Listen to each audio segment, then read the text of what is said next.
Hi, Thierry Roche here, host of Talk Radio's Inside Real Estate with your home buyer insider secret number 10. Proven negotiating strategies that will have you wheeling and dealing just like real estate investors and wealthy real estate insiders.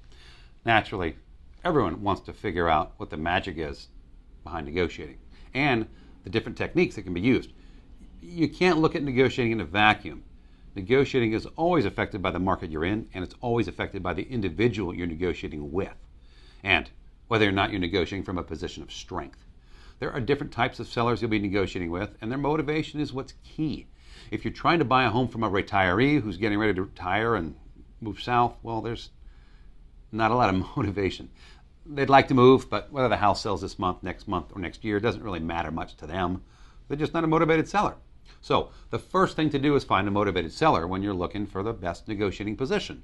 A motivated seller obviously would be someone in a foreclosure, or someone unfortunately who's getting divorced, or maybe even someone who's behind on their payments, or maybe an estate sale. They're not in foreclosure yet if they're behind in payments, but you have some financial difficulties.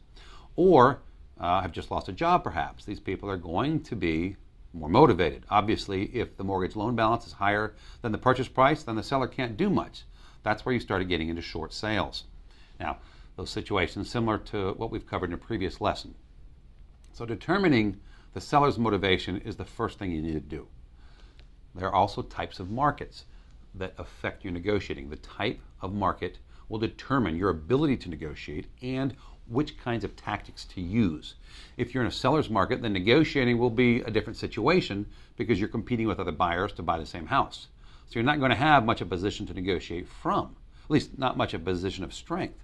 But you will have some techniques that can be used in order to buy the house and beat out other buyers. I'll give you an example, multiple offers.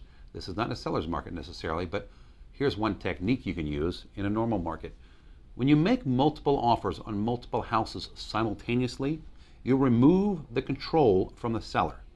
Now this can work, as I said, in any market other than a seller's market. So if you're not totally emotionally wrapped up in one home, and if there are 2 or 3 homes you also like, this tactic will put you in the greatest position of strength. You'd put others and other offers on all 3 homes at once and tell all the sellers up front what you're doing. You just say, hey, I've got 3 offers on 3 houses. Whoever gets back to me first with a satisfactory response to my offer is the house I'm going to buy. This way you've totally removed control from the seller. Now, it's no longer a one-on-one negotiation. You've changed the entire dynamic of each of those sellers' positions. They don't think they're negotiating with a buyer emotionally wrapped up in their house. They think they're negotiating with a buyer who could maybe even care less if they buy this house or one of the other 2 houses. Now the seller is on the receiving end of that. So the seller needs to come after you to get you to buy their house. A lot of buyers don't want to do this because, well, they don't want to get involved with one home, or they want to get involved with one home and one home only, and that's fine, but these are transaction negotiation strategies that can be effective in many different strategies, in many different situations. The next issue is something that I've seen happen to many buyers in the past. I personally try to keep it from happening, but a few buyers, they're very strong-headed, and they just don't want to listen, so they have to learn on their own. I understand that. Although I find most buyers are pretty logical and pretty open to the proper guidance if it makes sense. So the next item is what I call gift horse. Okay, list price versus market value. Should you offer less, or is the seller already offering you more? You need to determine the value first. So don't ever go into a house that's listed for sale, an example price of $200,000, and automatically assume you need to try to offer $180,000 or $190,000 in order to get a better deal. If the house is already worth $200,000 in market value and they've priced it at $200,000, well, in most markets, most buyers will buy it for $200,000. Whether it's you, whether it's someone else, someone will buy it. Most real estate agents already know this, and of course they educate their sellers on this fact. On the other hand, if the home is listed for $200,000 but it's actually worth a market value of $185,000, and you go in and you negotiate that house down to $185,000, you haven't won anything, have you? I mean, you haven't really done anything remarkable. All you've done is bring the seller down to the market value, which is where the seller should have been in the first place. As a matter of fact, the whole negotiating was nothing more than an extra effort on your behalf, since you don't get any of the perceived benefit of that price reduction. You might feel you've won, But the reality in the big picture is you haven't gotten an extra dime in market value from the negotiation because the house was overpriced relative to its true market value in the first place. This is a typical rookie home buyer mistake, especially if the buyer or the buyer's agent has not performed a market analysis on the home's true market value before making the initial offer. Don't be a rookie.